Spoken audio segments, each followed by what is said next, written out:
Cordial saludo, mi nombre es Carlos Alberto Erazo Cardona, estudiante del doctorado en Ciencias de la Educación. A continuación, voy a presentar mi actividad, concepto de aprendizaje y valor de las teorías de aprendizaje. El aprendizaje es un proceso fundamental en los seres humanos porque permite explicar las conductas, dar significado a su entorno y en especial desarrollar habilidades para la vida personal y profesional. Comprender las teorías del aprendizaje nos permiten a nosotros como docentes generar estrategias, análisis y sobre todo innovar en nuestro quehacer pedagógico. Como lo señala Chung 2012, el aprendizaje surge de una interacción entre la experiencia y el entorno. Concepto de aprendizaje. Si bien existen muchos autores que han intentado definir el concepto de aprendizaje, no existe una definición única. Una aproximación para la definición de aprendizaje tendría en cuenta que es una modificación de la conducta en su interacción con el entorno y su experiencia.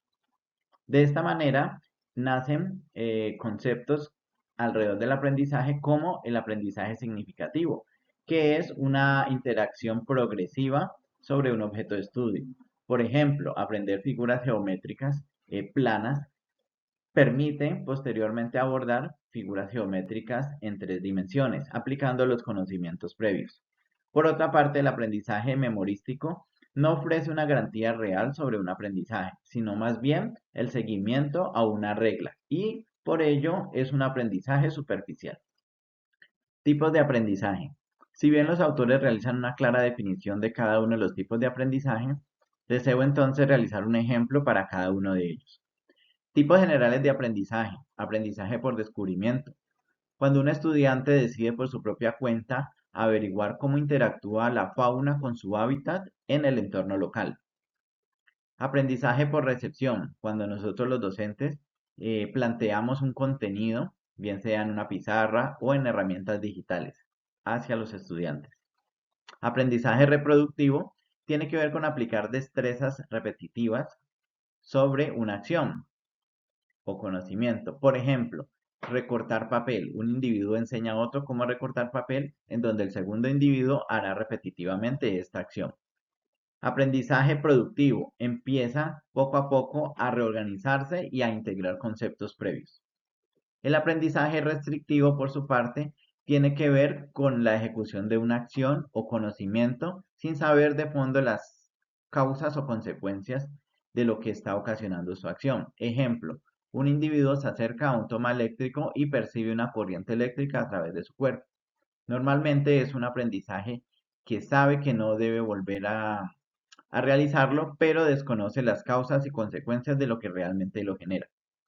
El conocimiento amplio tiene en cuenta un avance cualitativo de la estructura cognitiva y es allí donde empiezan a aparecer la integración de la estructura, es decir, el aprendizaje significativo, que tiene que ver con la retroalimentación con el entorno y los conocimientos previos, en contraposición con el aprendizaje mecánico, que tiene que ver simplemente con repetir una acción, en especial utilizando la memoria. Teorías del aprendizaje. Si bien el cuadro resumen presenta diversas teorías y autores sobre el aprendizaje, voy a enfatizar en algunos de ellos. Teoría de Jean Piaget. Presenta unas etapas rígidas en donde afirma que el conocimiento se construye poco a poco por asimilación de estas etapas. En realidad, se pasa desde lo más simple a lo más complejo. Aprendizaje significativo. David Ospel presenta que el conocimiento requiere la interacción con el entorno para dar una significancia a los conocimientos previos que ya tiene el individuo. Es decir, pasa a enriquecer el conocimiento con una base previa que tiene el individuo. Teoría sociocultural de Vygotsky. Es una de las más completas en el sentido que incluye la interacción social del individuo. Por esencia, el ser humano es social y ello invita a que cualquier aprendizaje requiera de la interacción con otros.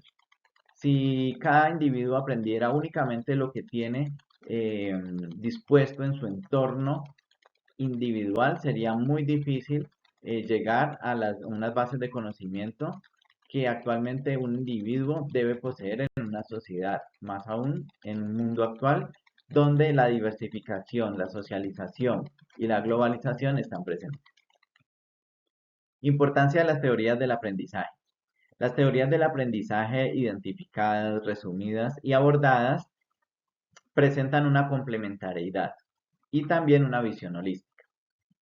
De esta manera ofrecen una importancia que radican en cuatro aspectos para nuestra labor docente. En primer lugar, la identificación de los componentes de la enseñanza. Cada teoría tiene identificado unos roles y unos actores para el proceso de aprendizaje. Segundo, la determinación de las condiciones necesarias para el aprendizaje. El contexto resulta fundamental a la hora de seleccionar, aplicar un enfoque o una teoría del aprendizaje, ya que no es lo mismo tener un proceso de enseñanza-aprendizaje en nuestra América Latina que tener un proceso de enseñanza-aprendizaje en países desarrollados.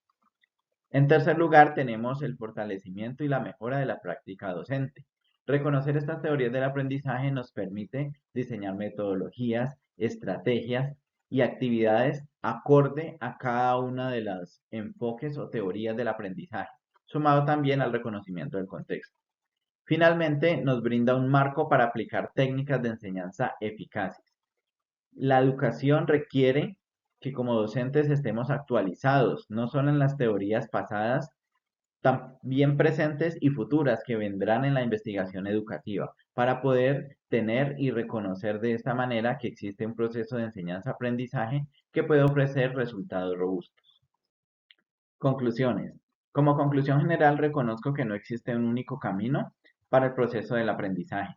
De hecho, cada teoría del aprendizaje aporta valiosos elementos. De esta manera, depende también del objetivo de la formación y el contexto educativo. Referencias. Muchas gracias por su atención.